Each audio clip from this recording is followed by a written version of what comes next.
Hello बच्चों, तो कैसे हैं आप सब। तो आज हूं मैं एक मोस्ट इंपॉर्टेंट टॉपिक को लेकर जिसका नाम है सीकल सेल अनीमिया। तो देखिए, जो सीकल सेल अनीमिया है ये जेनेटिक ब्लड डिसऑर्डर है। Genetic blood disorder.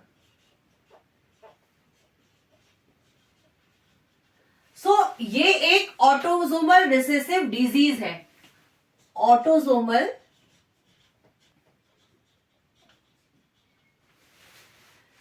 क्योंकि ये ऑटोसोमल रिसेसिव डिजीज है और जेनेटिक ब्लड डिसऑर्डर है, तो पेडिग्री एनालिसिस में इससे रिलेटेड बहुत से क्वेश्चंस पूछे जाते हैं। तो देखिए, जो सीकल सेल अनीमिया है, क्योंकि ये जेनेटिक ब्लड डिसऑर्डर है, तो यहाँ पर जो आपका ब्लड में जैसे आरबीसी होता है, डब्ल्यूबीसी होता है, तो यहाँ पर जो जेनेटिक ब्लड डिसऑर्डर है, तो यहाँ पर जो ब्लड में इरिथ्रोसाइट, जिसको हम क्या बोलते हैं, आरबीसी, इरिथ्रोसाइट यानी आरबीसी जो है उसमें पॉइंट म्यूटेशन होता है। क्या होता है इसमें? Point mutation. इसमें पॉइंट म्यूटेशन होता है, जिसकी वजह से जो हमारी नॉर्मल इरिथ्रोसाइट्स हैं वो कन्वर्ट हो जाती हैं, वो ट्रांसफॉर्म हो जाती हैं आपकी सीकल सेल अनीमिया में। ठीक है, कहां पर? ये पॉइंट म्यूटेशन का एग्जाम्पल है, जहां पर हमारा जो नॉर्मल इरिथ्रोसाइट है वो सीकल सेल अनीमिया में चेंज हो जाता है। तो देखिए, नॉर्मल इरिथ्रोसाइट की बात करती हूं, तो जो नॉर्मल इरिथ्रोसाइट होता है यानी जो हमारी आरबीसी होती है, ये एक बाइकॉनकेव स्ट्रक्चर है। जबकि जो सीकल सेल अनीमिया है, इसमें जो इरिथ्रोसाइट है वो बाइकॉनकेव स्ट्रक्चर में नहीं मिलती है, बल्कि वो सीकल सेल यानी क्रिसेंट मून जैसी शेप हो जाती है हमारी आरबीसी। आरबीसी ये भी है, आरबीसी ये भी है, दोनों ही इरिथ्रोसाइट्स हैं, लेकिन यहां पर एक बाइकॉनकेव स्ट्रक्चर है, जबकि यहां पर सीकल शेप है। आखिर ऐसा क्यों होता है कि जो हमारी नॉर्मल इरिथ्रोसाइट जो आरबीसी है वो इस क्रिसेंट मून में चेंज हो जाती है। देखिए, जो हमारा ये जो इरिथ्रोसाइट है, जो कि एक बाइकॉनकेव स्ट्रक्चर है, इसके पास हीमोग्लोबिन प्रेजेंट होता है जो कि ऑक्सीजन को कैरी करता है। तो यहां पर प्रेजेंट होता है हीमोग्लोबिन और ये ऑक्सीजन को कैरी करता है। हम सब जानते हैं कि हमारे मैच्योर इरिथ्रोसाइट में न्यूक्लियस प्रेजेंट नहीं होता और ना ही इसके पास माइटोकॉन्ड्रिया होता है। ठीक है, तो यानी हमारा जो ये हीमोग्लोबिन है वो क्या कैरी करता है? वो ऑक्सीजन को कैरी करता है, ताकि वो ऑक्सीजन को जो है ट्रांसपोर्ट कर सके। अब ये देखिए, जो हमारी इरिथ्रोसाइट है इसका जो लाइफ स्पैन होता है, ये होता है 120 डेज। इसका लाइफ स्पैन है 120 डेज। तो जैसे मैंने आपको बताया कि जो सीकल सेल अनीमिया है ये ऑटोसोमल रिसेसिव डिजीज है। क्योंकि ये ऑटोसोमल रिसेसिव डिजीज है, तो इसका क्या मतलब हुआ? इसका मतलब ये हुआ कि ये जो जीन है, जो पॉइंट म्यूटेशन कहां पर होगा? ये जीन में होगा। पॉइंट म्यूटेशन जीन में होगा बेटा, और ये जो जीन है ये ऑटोसोम पर प्रेजेंट है। जैसे कि हम सभी जानते हैं कि ह्यूमन बीइंग में टोटल नंबर ऑफ क्रोमोसोम्स होते हैं 46। ये जो 46 नंबर ऑफ क्रोमोसोम्स है, इसमें 22 पेयर्स जो होते हैं वो ऑटोसोम के होते हैं। 22 पेयर्स जो होते हैं वो ऑटोसोम्स के होते हैं। ऑटोसोम।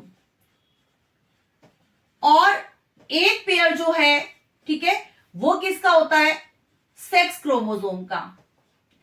एक पेयर है हमारा सेक्स क्रोमोसोम।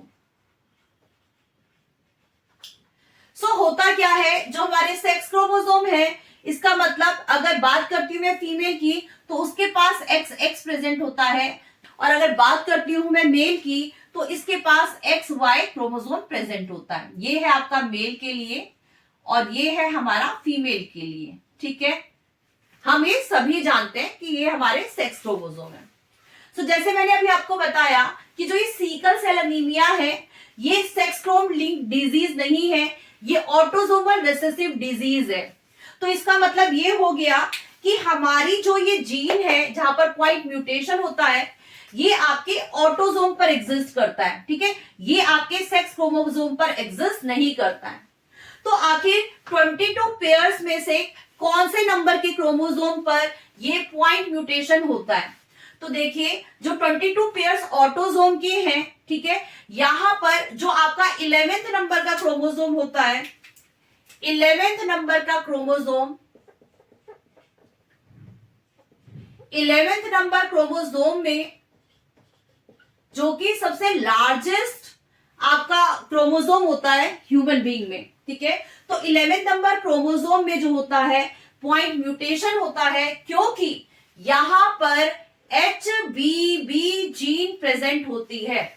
सो इसका मतलब ये हुआ कि जो जीन म्यूटेशन हो रहा है, जिसको मैं पॉइंट म्यूटेशन बोल रही हूं, वो HBB जीन में हो रहा है, जो आपके 11वें नंबर क्रोमोसोम में एग्जिस्ट करती है, ठीक है। तो अगर ये मान के चले कि ये हमारा 11वें नंबर वाला क्रोमोसोम है, ठीक है, 11वें नंबर वाला क्रोमोसोम है, तो यहां पर जो है ए जीन, जिसको मैं बोलती हूं HBB जीन, कौन सी, HBB जीन, यहां पर पॉइंट म्यूटेशन होता है, जिसकी वजह से जो हमारी सेल है, वो इरिथ्रोसाइट सेल जो है, वो अब बाइकॉन्केव ना होकर वो सीकल सेल में कन्वर्ट हो जाती है, वो सीकल शेप में कन्वर्ट हो जाती है। तो ये क्वालिटेटिव डिसऑर्डर है, क्योंकि जो ये क्रोमोसोम है जहां पर HBB जीन प्रेजेंट होती है, 11वें नंबर के क्रोमोसोम पर जहां पर HBB जीन प्रेजेंट होती है, यहां पर पॉइंट म्यूटेशन हो जाता है, जिसकी वजह से जो हमारी नॉर्मल इरिथ्रोसाइट जो कि बाइकॉन्केव शेप की थी, अब वो बाइकॉन्केव शेप की नहीं होती है, बल्कि वो क्रिसेंट शेप में चेंज हो जाती है।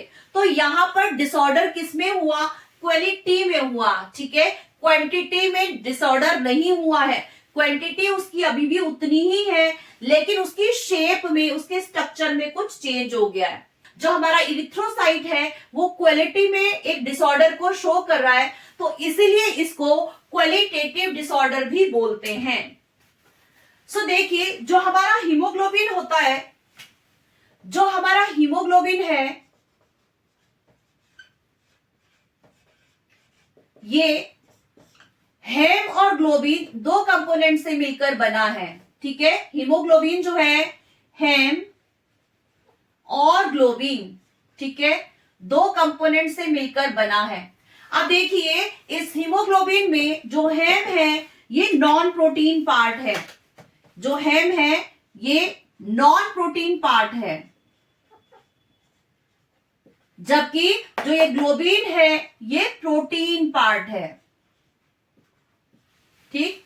सो क्योंकि जो हमारा हीमोग्लोबिन, इसमें हेम नॉन प्रोटीन पार्ट है और ग्लोबिन प्रोटीन पार्ट है, ग्लोबिन में दो अल्फा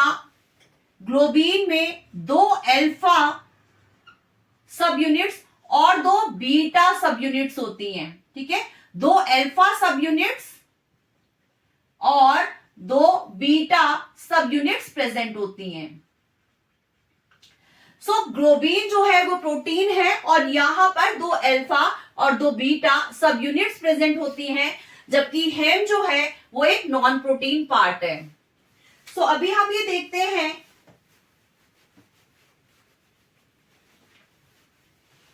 तो जो हमारा हेम है जो कि एक नॉन प्रोटीन पार्ट है, इसमें पॉर्फिरिन रिंग प्रेजेंट होती है, जो कि सेंटर में एग्जिस्ट करती है। तो देखिए जो पॉर्फिरिन रिंग होती है, और जबकि मैंने अभी आपको बताया दो अल्फा सब यूनिट और दो बीटा सब यूनिट होते हैं, तो यहां पर हमने दो अल्फा सब यूनिट और दो बीटा सब यूनिट बना दिया, ठीक है, दो अल्फा और दो बीटा सब यूनिट बना दिया। क्योंकि ये ग्लोबिन प्रोटीन है, जो यहां पर आपको दो अल्फा, ये रेड कलर आपको अल्फा शो कर रहा है, ये दो अल्फा सब यूनिट हैं और ये जो ग्रीन कलर है ये दो बीटा सब यूनिट हैं। तो यहां पे हम लिख देते हैं ये आपका अल्फा सब यूनिट है और ये आपकी बीटा सब यूनिट है, राइट। अब जैसे मैंने आपको बताया कि जो हेम है ये नॉन प्रोटीन पार्ट है, जो कि पॉर्फिरिन रिंग, जिसमें क्या प्रेजेंट होता है, पॉर्फिरिन प्रेजेंट होता है, जो कि सेंटर में एग्जिस्ट करता है। सो देखिए यहां पर जो आयरन है जो फेरस कंडीशन में है वो सेंटर में एग्जिस्ट करता है, और यही वजह है कि जो हमारी ऑक्सीजन में बाउंड होती है तो वो सेंटर वाले रीजन यानी फेरस से बाउंड हो जाती है। ठीक है, क्योंकि हम सभी जानते हैं कि जो हमारी इरिथ्रोसाइट यानी जो हमारी आरबीसी है वो काम करती है ऑक्सीजन को कैरी करने का। ठीक, और जो ये बाकी यूनिट्स हैं जो कि ग्लोबिन जो कि एक प्रोटीन है जिसमें 2 अल्फा चेन और 2 बीटा चेन है, वो इसके साथ फ्यूज हो जाते हैं, यानी इसके मतलब ये पूरा का पूरा जो है आपका हीमोग्लोबिन का एक स्ट्रक्चर को क्रिएट करते हैं। ठीक है, क्योंकि इसमें हेम भी आ गया, अंदर की साइड में पोर्फिरिन रिंग है जहां पर आयरन फेरस कंडीशन में प्रेजेंट है जिसका काम होता है ऑक्सीजन को कैरी करना। तो इस तरह से जो पोर्फिरिन रिंग है जो कि हमारे सेंटर पे प्रेजेंट है और इसका काम होता है फेरस को बाउंड करना ताकि वो ऑक्सीजन को बाउंड कर सके, और ना सिर्फ ऑक्सीजन को बाउंड कर सके बल्कि सर्कुलेशन के थ्रू, ब्लड के थ्रू वो बाकी बॉडी में भी उसको ट्रांसमिट कर सके, उसे ट्रांसपोर्ट कर सके। तो ये हो गया हमारा अब हीमोग्लोबिन का स्ट्रक्चर। अब हम ये जानेंगे कि आखिर ये जो जीन म्यूटेशन, जैसे मैंने अभी आपको बताया था कि 11 नंबर ऑफ क्रोमोसोम पे जहां पर HBB, ध्यान रखिए कौन सी जीन प्रेजेंट है, HBB जीन प्रेजेंट है जहां पर जीन म्यूटेशन हो जाता है, और वो जीन म्यूटेशन जो है आपका पॉइंट म्यूटेशन है। ठीक है, सो अभी आप इसका स्क्रीनशॉट भी ले सकते हैं, और अब हम स्टडी करेंगे कि आखिर हमारा जो HBB जीन है उसमें किस तरह से म्यूटेशन हुआ। सो जैसे हम सभी जानते हैं कि जो हमारा डीएनए होता है वो डबल हेलिक्स स्ट्रक्चर होता है, और ट्रांसक्रिप्शन प्रोसेस के टाइम पर, ट्रांसक्रिप्शन प्रोसेस के टाइम पर जब ये एमआरएनए को बनाता है, एमआरएनए का मतलब क्या हुआ, मैसेंजर आरएनए। सो क्योंकि डीएनए ने ट्रांसक्रिप्शन प्रोसेस के टाइम एमआरएनए को बनाया और एक स्पेसिफिक कोड दिया, ताकि एक सीक्रेट दिया उसको कि एक स्पेसिफिक प्रोटीन बनाई जाए। ठीक है, सो जब डीएनए ने एमआरएनए को बनाया तो एक स्पेसिफिक कोड दिया, एक कोड दिया कि एक स्पेसिफिक प्रोटीन बनाई जाए। ठीक है, नॉर्मल कंडीशन में जब हमारा नॉर्मल आरबीसी बनता है तो उस कंडीशन में जो हमारा HbA, ठीक है, HbA ये नॉर्मल आपका इरिथ्रोसाइट के लिए शो कर रहा है, तो जो HbA जो जीन है इसका सीक्वेंसिंग होता है आपका CTC। ठीक है, एमआरएनए को जब इसने कोड दिया, रेड सी करते हैं इसको रेड सी करते हैं। सो एमआरएनए को जब इसने कोड दिया तो यहां पर हो गया GAG, राइट। सो ऐसी कंडीशन में जो हमारा एमआरएनए है, जो आपका एमिनो एसिड जो GAG है वो कोड करेगा एमिनो एसिड को, वो होगी आपकी ग्लूटामिक एसिड। क्या होगा यहां पर, ग्लूटामिक एसिड, ग्लूटामिक एसिड। सो ये जो है आपकी बीटा ग्लोबिन प्रोटीन, यहां पर मैंने आपको बताया था ये अल्फा है हीमोग्लोबिन में और 2 बीटा चेन, बीटा सब यूनिट्स होती हैं। सो बीटा सब यूनिट में ध्यान दीजिएगा, अल्फा सब यूनिट में नहीं, बीटा सब यूनिट के नंबर 6 पर, नंबर 1 ये हुआ, 2, 3, 4, 5, 6 यूनिट पर जो है, 6 नंबर पर जो है यहां पर ग्लूटामिक एसिड प्रेजेंट होता है। ठीक है, फर्स्ट पे है आपका वेलिन, सेकंड पे आपका हिस्टडीन, थर्ड पे आपका ल्यूइन, फोर्थ पे है आपका थ्रियोनिन, फिफ्थ पे आपका प्रोनिन, और सिक्स पे है आपका ग्लूटामिक एसिड। कौन सी कंडीशन में, जब आपका नॉर्मल इरिथ्रोसाइट है उस कंडीशन में। सो होता क्या है, जैसे मैंने आपको बताया था ये पॉइंट म्यूटेशन को शो करता है। तो यहां पर देखिए जहां पर आपका CTC है, ठीक है, जहां पर आपका CTC है, अब वो क्योंकि पॉइंट म्यूटेशन हो गया, पॉइंट मतलब एक बेस पे काम हुआ है, तो ध्यान दीजिए जहां पर अभी तक C के बदले ये C ही है, लेकिन यहां पर T थायमिन के बदले में यहां पर एडेनिन, ठीक है, पॉइंट म्यूटेशन यहां पर ये हो गया है, दिस इज पॉइंट म्यूटेशन। सो यहां पर T के बदले में रिप्लेस हो गया A, देन C सेम है। ठीक है, सो एक बेस में सिर्फ चेंज हुआ है और बट ऑब्वियस अगर एक बेस में चेंज होगा तो हमारा एमआरएनए भी क्या करेगा, एक अलग ही तरह का आपका यहां पर भी कुछ चेंज मिलेगा एमआरएनए में, ठीक है। तो क्योंकि ये हीमोग्लोबिन कैसी है, सीकल सेल एनीमिया के लिए है, तो मैं इसको HbS से रिप्रेजेंट करूंगी, HbS, ठीक है। सो यहां पर क्योंकि अब T के बदले में आपका A आ चुका है, इसी तरह से यहां पर GAG है, और यहां पर जो एमआरएनए है यहां पर आपको दिखेगा GUG, यानी एक एडेनिन के बदले में अब यूरेसिल आ गया है, ठीक है। क्या आ गया, यहां पे यूरेसिल आ गया है। तो आप देख सकते हैं कि इस पॉइंट पर जो है ये पॉइंट म्यूटेशन को शो कर रहा है, एक पॉइंट पे पर्टिकुलर एक स्पेसिफिक पॉइंट पर जो है ये म्यूटेशन को शो कर रहा है। सो ऐसी कंडीशन में जो हमारी बीटा ग्लोबिन है, अगेन ध्यान रखिएगा ये कौन सी है, बीटा ग्लोबिन।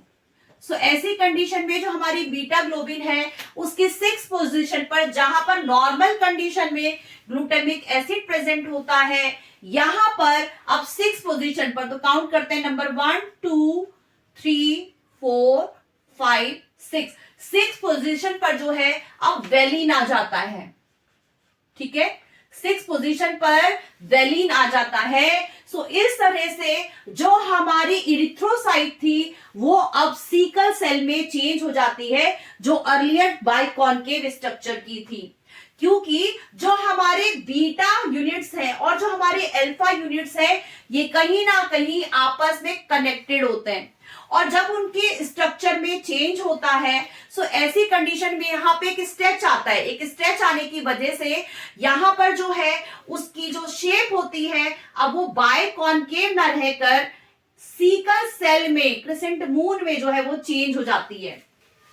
सो आप देख सकते हैं कि हमारा जो आरबीसी जिसका लाइफ स्पैन था 120 डेज, इरिथ्रोसाइट नॉर्मल का, ठीक है, नॉर्मल हमारी इरिथ्रोसाइट का लाइफ स्पैन था 120 डेज, जबकि सीकल सेल का जो लाइफ स्पैन होता है ये 10 to 15 डेज होता है, ठीक है। बात करती हूं मैं इसकी ऑक्सीजन कैपेसिटी की, तो ये ऑक्सीजन को होल्ड करके घूमता है, जबकि इसके पास ये ऑक्सीजन को भी बहुत ज्यादा कैरी नहीं कर पाता। लेकिन एक इंपॉर्टेंट चीज ये भी है कि अगर कोई पेशेंट जिसको सीकल सेल अनीमिया की प्रॉब्लम है तो उसको मलेरिया नहीं हो पाता। क्यों? क्योंकि जो मलेरिया के जो प्रोटोजोन होते हैं वो इसके अंदर ग्रो नहीं कर पाते। यही वजह है कि जिनको सीकल सेल अनीमिया की डिजीज होती है उनको मलेरिया नहीं होता, ठीक है, क्योंकि मलेरिया को होने के लिए प्रोटोजोन को ग्रो करने के लिए सेल की रिक्वायरमेंट होती है, जो कि सीकल सेल में वो प्रॉपरली ग्रो नहीं कर पाते, तो इनको मलेरिया नहीं होता। अच्छा, ध्यान एक बात ये भी देना कि 6 पोजीशन पर ही सिर्फ चेंज हुआ है, ठीक है। फर्स्ट जो है आपकी बिल्कुल सेम है, यहाँ पे फर्स्ट पे वैलिन ही रहेगा, सेकंड पे हिस्टाडीन ही रहेगा, थर्ड पे आपका ल्यूटीन रहेगा, फोर्थ पे आपका थ्रियोनिन रहेगा, फिफ्थ पे आपका प्रोनिन रहेगा, और सिक्स पे ग्लूटामिक एसिड नहीं बल्कि अब जो है वेलिन रहेगा, क्योंकि यहां पर हो गया है आपका पॉइंट म्यूटेशन, ठीक है। सो ये पॉइंट म्यूटेशन का एग्जांपल है, ऑटोसोमल रिसेसिव डिजीज का भी एग्जांपल है, और साथ में जेनेटिक ब्लड डिसऑर्डर का भी एग्जांपल है।